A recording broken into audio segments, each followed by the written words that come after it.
Bonjour à tous nos abonnés de partout où vous nous suivez. Nous sommes très contents d'être de nouveau devant vous pour vous informer sur l'actualité politique de l'heure. Sans plus tarder, nous allons annoncer les titres que nous allons développer aujourd'hui avec vous. Nous parlerons également, après les survols des avions de chasse congolais de la République démocratique du Congo, les Sukhoi 25, sur le territoire rwandais, notamment l'atterrissage de l'aéroport de Rubavu, dans la province de l'Ouest, au Rwanda. Le Rwanda a promis la réciprocité, il a promis que non, lui aussi fera survoler les avions de chasse rwandais sur le sol congolais pour réciproquer à ce que la République démocratique du Congo a fait qu'eux considèrent comme une provocation. Nous parlerons de ça aujourd'hui. Nous parlerons notamment de cet incident qui s'est produit au Rwanda ou à l'aéroport international de Kigali où il y a eu des coups de balles, où il y a eu des coups de feu, avec les arrestations de beaucoup des officiers militaires rwandais, notamment les Hutus, qui ont été arrêtés. Presque tous les militaires qui sont arrêtés sont des Hutus. Nous parlerons de ça. Tentative de coup d'État sur ordre de Paul Kagame et ces gens ont été arrêtés. Nous parlerons de ça ici. Nous parlerons également de cette rencontre qui s'est tenue en Égypte entre les 4 pays membres de la sous-région de la communauté des États de l'Afrique de l'Est qui ont pu discuter sur non seulement la coopération, mais notamment plus sur la sécurité dans la sous-région qui a eu comme conséquence les promesses que Paul Kagame a fait à la République démocratique du Congo en présence du président à l'exercice de la communauté des États de l'Afrique de l'Est, le président Evariste Ndayishimiye, notamment en présence du président kenyan William Ruto. Le Rwanda a fait des promesses à la République démocratique du Congo sur ce qui concerne les M23. Nous allons développer quelles sont les promesses que le Rwanda a fait à la République démocratique du Congo sur la question sécuritaire, notamment le M23. Nous parlerons de ça ici aujourd'hui. Nous parlerons également de l'arrestation de 2 mercenaires rwandais qui ont été arrêtés au service de renseignement par les services de l'ANR. Ils ont mis la main sur ces 2 mercenaires rwandais. Quel était leur objectif sur les territoires congolais, sur Kinshasa? Nous parlerons de ça ici et quelles sont les conditions auxquelles ces gens-là sont incarcérés. Nous parlerons de ça ici. Sans plus tarder, bonjour encore. Nous demandons à ceux qui nous suivent, ceux qui ne sont pas encore abonnés, de s'abonner massivement sur la chaîne, d'activer la cloche de notification, de mettre la vidéo, de partager la vidéo, surtout de liker pour permettre, partager pour permettre aux autres personnes d'être informées sur l'actualité politique. Vous savez que non, c'est votre humble serviteur, le présentateur de cette émission, Christian Kalemba, président du Parlement de Bouraï, Matete Kissassou, comme toujours. C'est grand plaisir de vous informer sur l'actualité politique de l'heure. Sans plus tarder, nous commençons avec notre premier sujet où nous parlerons de ce que le Rwanda a dit à la République démocratique du Congo après l'incident de Rubavu où on a vu un avion de chasse Sukhoi 25 de nouveaux modèles que la RDC vient d'acquérir, vient d'acheter pour notamment renforcer son arsenal militaire. Et cet avion, lors des essais, lors des meetings aériens qui s'est tenu le dimanche à Goma, dans le Nord Kivu, un avion de chasse congolais, par erreur, a pu survoler, même atterrir à l'aéroport de Rubavu, Rwanda, dans la province de l'Ouest, où cet avion a atterri après quelques temps, a décollé pour retourner en République démocratique du Congo. Chose que les autorités rwandaises ont dit que non, c'est une grande provocation de la République démocratique du Congo qui a encore une fois de plus fait survoler ces avions de chasse sur le sol congolais en violant l'intégrité territoriale du Rwanda, et le Rwanda a promis de répliquer sur ces attaques et le Rwanda dit que non, nous aussi également nous ferons survoler nos avions de chasse au-dessus, sur le sol congolais, notamment à Goma, Beni, Ituri, dans Bunia. C'est-à-dire ils ont dit que non, nous allons faire survoler nos avions de chasse dans 3 provinces pour, notamment en droit international, comme moyen de réciprocité pour répliquer à ce que la RDC a pu faire, et comme eux le considèrent comme une provocation, c'est juste une erreur. La République démocratique du Congo a aussi répondu, a dit que non, c'est juste une erreur parce que les gens qui ont amené les avions de chasse, parce que le nombre des avions qui sont actuellement à Goma, les avions de chasse, étaient un peu nombreux, c'est-à-dire ce qui a permis à ce que beaucoup de pilotes n'ont vraiment pas cette cartographie de l'aéroport international de Goma et par erreur, ils ont pu atterrir à l'aéroport international de Rubavu dans la province de l'Ouest. La RDC a présenté ses excuses. Il a dit que non, c'est juste une erreur parce que l'avion aussi qui a atterri à l'aéroport de Rubavu n'était pas armé parce que l'intention d'abord, si l'intention était mauvaise, c'est-à-dire l'avion qui avait atterri à l'aéroport international de Rubavu allait être armé, mais l'avion n'était pas armé, c'est-à-dire c'est juste par les essais meeting aérienne qui s'est tenu le dimanche que l'avion par erreur a atterri à Rubavu et quelques secondes après ça a décollé encore pour retourner sur le sol congolais. Le Rwanda a promis que non, ils vont mettre déjà dès ce soir, même demain, les avions de chasse rwandais qui vont aussi survoler les territoires congolais. Nous attendons que cela arrive parce que vous savez très bien que non, dans sa politique de victimisation, le Rwanda, après avoir vu un échec diplomatique et que non, la RDC l'a coincé sur le plan diplomatique, le Rwanda cherche des alibis pour enfin qu'eux aussi accusent la République démocratique du Congo de violer l'intégrité territoriale du Rwanda. Pendant que non, nous sommes en train d'accuser le Rwanda d'envoyer de militaires illégalement en République démocratique pour mener des opérations militaires en RDC sans l'autorisation de la RDC. Non seulement ça, d'envoyer des militaires, des armées, même de soutenir les groupes rebelles qui est le M23 pour déstabiliser la République démocratique du Congo, notamment l'occupation de beaucoup de territoires que les M23 occupent actuellement. Mais nous attendons à ce que le Rwanda réplique, mais si le Rwanda réplique, il a déjà la réponse parce que la RDC, avec son président, le commandant suprême des FARDC et de la police nationale congolaise, le président Félix Antoine Tshisekedi Tshilombo, qui a dit que non, il ne va plus baisser les bras, il ne va plus croiser les bras, il va répondre coup sur coup dans toutes les attaques du Rwanda. Et déjà, ça, c'était une preuve que le Rwanda, nous, te mettons en garde. Et si tu continues encore de soutenir les M23, nous allons te montrer les biceps que nous avons et les moyens de défense, notre arsenal militaire que nous possédons actuellement, notamment par les partenariats militaires, coopération avec la Turquie et la Russie. Nous entrons dans notre deuxième sujet pour parler de ces tentatives de coup d'État qui a eu lieu au Rwanda, où beaucoup des officiers militaires rwandais sont des Hutus, plus précisément sont des Hutus. Il n'y a aucun militaire officier, tout ce qui a été arrêté, tous les militaires arrêtés, ce sont des Hutus. Arrêtés pourquoi? Parce que Paul Kagame est là où il séjourne actuellement en Égypte, où il participe à la préparation de COP27. Il a été interpellé par rapport à ce qui s'est passé, les coups de balles qui ont retenti à l'aéroport international de Kigali, où des coups de balles, il y avait vraiment une vive tension. Beaucoup de médias annonçaient déjà, médias internationaux annonçaient déjà la prise, la chute de l'aéroport de Kigali, parce que vous savez bien, pour un coup d'État puisse réussir, il n'y a que 3 endroits où cela peut se faire facilement. Il y a l'aéroport, il y a les palais présidentiels, il y a notamment la radio et la télévision nationale. Ce sont les 3 endroits qui permettent à ce que non, les coups d'État réussissent facilement. Déjà, si l'aéroport international de Kigali était victime des attaques, c'est-à-dire les coups d'État préparés pour la chute de Paul Kagame étaient déjà presque à 50%, mais il y a eu des services de renseignement qui ont intervenu jusqu'à maîtriser la situation. Et Paul Kagame, là où il séjourne actuellement, il a donné l'ordre qu'on arrête. On a arrêté 27 officiers Hutus.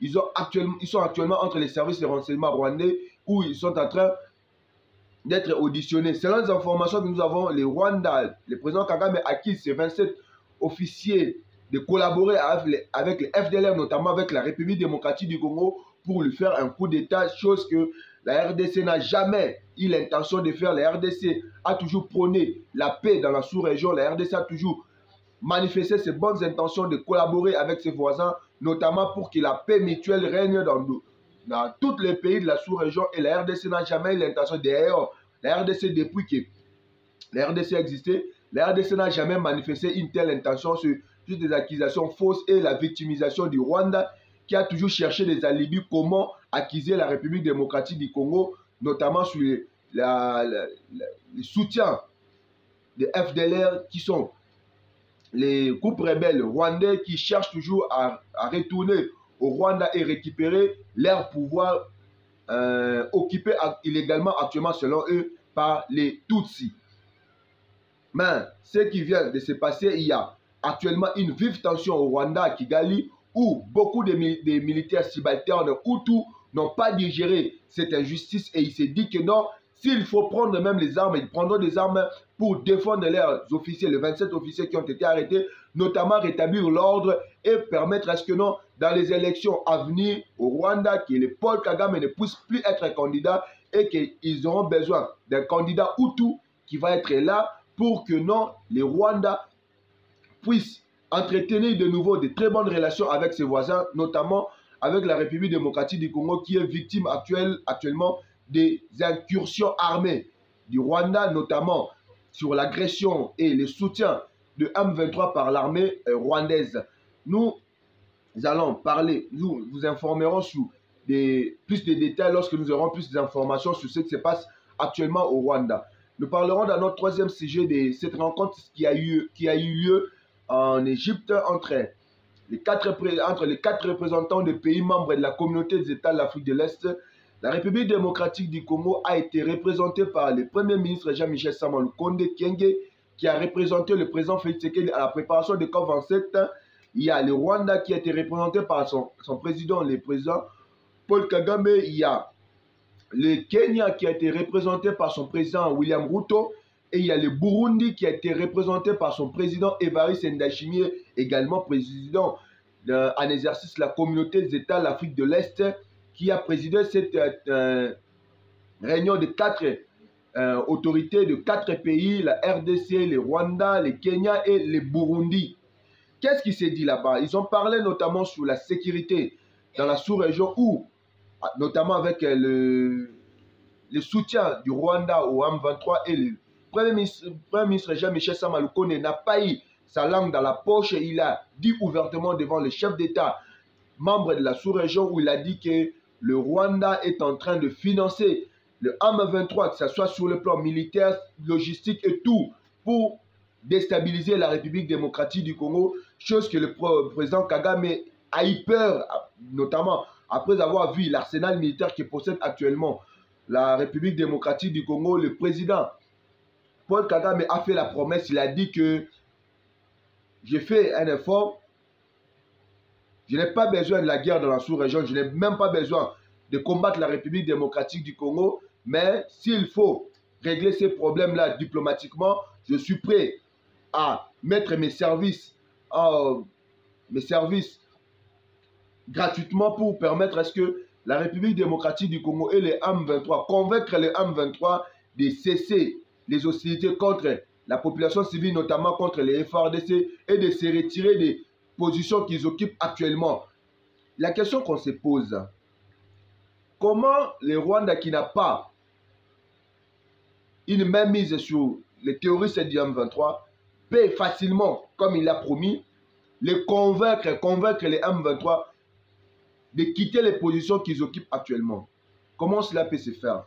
C'est-à-dire, s'il a dit que non, il peut offrir ses bons offices, c'est-à-dire il y a d'abord une collaboration entre le Rwanda et les M23, chose que le Rwanda lui-même a avoué que non.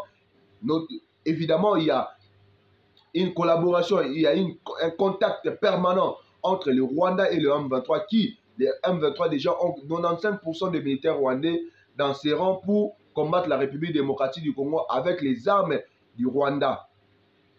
Et le Rwanda qui a promis à la République démocratique du Congo que non, il fera de son mieux pour que non, les M23 puissent quitter les territoires qu'ils occupent actuellement. Comment cela se passera-t-il pendant que non, toi tu n'as pas de mainmise sur les M23, tu n'as pas de contact permanent avec les M23, mais il a promis que non, il fera cela et que les M23 vont se retirer des positions qu'ils occupent actuellement, notamment dans les Rutshuru au centre, à Kiwanja, Shengerero, jusqu'à même à Bunagana. C'est-à-dire, le territoire congolais sera vidé des M23. Les M23 vont retourner au Rwanda en attendant le processus de Nairobi, les pourparlers de Nairobi qui vont débuter, qui vont répondre déjà les 16 de ce mois ici. Les pourparlers vont répondre, notamment avec le les conditions imposées par la République démocratique du Congo qui a demandé à ce que non, tous les terroristes du M23, partout où ils sont en République démocratique du Congo, avant que la RDC se retrouve dans une même table de pourparler avec le M23, ils doivent d'abord se retirer des positions qu'ils occupent actuellement. Chose qui est soutenue par les Rwandais et a promis à ce qu'ils vont répondre à cela. Il va faire des plaidoyers, il va faire tout pour que non, les M23 puissent quitter les positions qu'ils occupent actuellement. Mais nous attendons l'aboutissement de ça parce que vous avez vu l'intention de la République démocratique du Congo qui a dit que si les M23 ne se retirent pas des positions qu'ils occupent actuellement, il n'y aura pas de pourparlers avec eux. C'est-à-dire dans la table de pourparlers, de négociations de Nairobi, les M23 ne prendront pas part. C'est-à-dire que non, la meilleure option pour eux, c'est d'abord de se retirer des positions qu'ils occupent actuellement, notamment dans les Rutshuru centre, Kiwanja, Shengerero, même jusqu'à Bunagana. S'ils ne se retirent pas de ces positions-là, c'est-à-dire qu'il n'y aura même pas moyen qu'ils puissent se retrouver dans une table de négociation avec la République démocratique du Congo qui a posé des préalables. Et nous entendons la réponse des M23, s'ils vont se retirer ou pas, mais s'ils ne se retirent pas, vous avez déjà la réponse parce que le président Tshisekedi préconise, accepte de pourparler, mais il se prépare aussi sur le plan militaire, notamment avec l'appel qu'il a lancé à la jeunesse de s'enrôler massivement au sein de FARDC. Nous avons vu comment dans toutes les provinces, les jeunes ont répondu favorablement à l'appel du président de la République d'intégrer les forces armées de la République démocratique du Congo, afin que non, la RDC puisse avoir une armée forte. Et déjà, avec les soucis de la République démocratique du Congo, notamment avec son commandant suprême, le président Félix Antoine Tshisekedi Tshilombo, de professionnaliser notre armée, et déjà là, avec un budget colossal que la RDC n'a jamais possédé, à la République démocratique du Congo, dans l'exercice budgétaire 2023, aura 10% du budget, c'est-à-dire les 1,5 milliard américains pour l'armée. Et déjà, en 2024, les FARDC aura comme budget de la défense 2,5 milliard américains pour les FARDC, notamment sur la professionnalisation, sur l'achat d'équipements, sur la formation, tout, même les paiements, c'est-à-dire les soldats, les derniers là qu'on appelle communément Likili, aura son salaire de $500, c'est du jamais vu. Depuis que la République démocratique du Congo a été République démocratique, c'est pour la première fois que non, l'armée congolaise puisse avoir un budget colossal comme nous possédons actuellement. 1,5 milliard américains. C'est du jamais vu. Alors les militaires qui sont à l'est de la République, soyez tranquilles et le commandant suprême pense à vous chaque jour et il est en train de préparer. Déjà, vous avez vu l'amélioration de vos conditions de vie, notamment avec les écoles, avec les hôpitaux construits dans des camps militaires, chose qui n'existait pas. Le président Tshisekedi est venu et il a innové avec ça. C'est une bonne chose. Faisons en sorte que nous soyons tous derrière le commandant suprême, Félix Antoine Tshisekedi Tshilombo, pour une armée forte, pour la République démocratique, soit un pays respecté par tous ses voisins. Et actuellement, vous voyez déjà la tension qui est en train de monter d'une part à l'autre, c'est-à-dire au Rwanda et en Ouganda. Il y a de vives tensions parce qu'ils ont vu que la République démocratique du Congo compensait que non, avec la complicité de la communauté internationale sera sous embargo pour nous permettre de continuer à voler ces minéraux. La République démocratique du Congo possède actuellement un arsenal militaire très efficace et ça commence à faire peur à l'ennemi, notamment avec cette démonstration de force qui a eu lieu le dimanche avec les survols des avions de chasse dans toute la province du Nord Kivu, notamment à Goma, chef-lieu de la province du Nord Kivu. Et dans notre dernier sujet, nous allons développer l'arrestation de ces deux mercenaires rwandais qui sont arrêtés à Kinshasa. Mais c'est là, nous allons le développer dans notre prochaine émission. Restez branchés, restez connectés. Parvenez-nous vos commentaires sur les rubriques commentaires. Aimez la vidéo, surtout partagez la vidéo, suivez la vidéo jusqu'à la fin. Ça nous fera énormément bien. Que Dieu protège la République démocratique du Congo, que la paix quitte vos âmes et que Dieu bénisse la RDC, son président. Merci.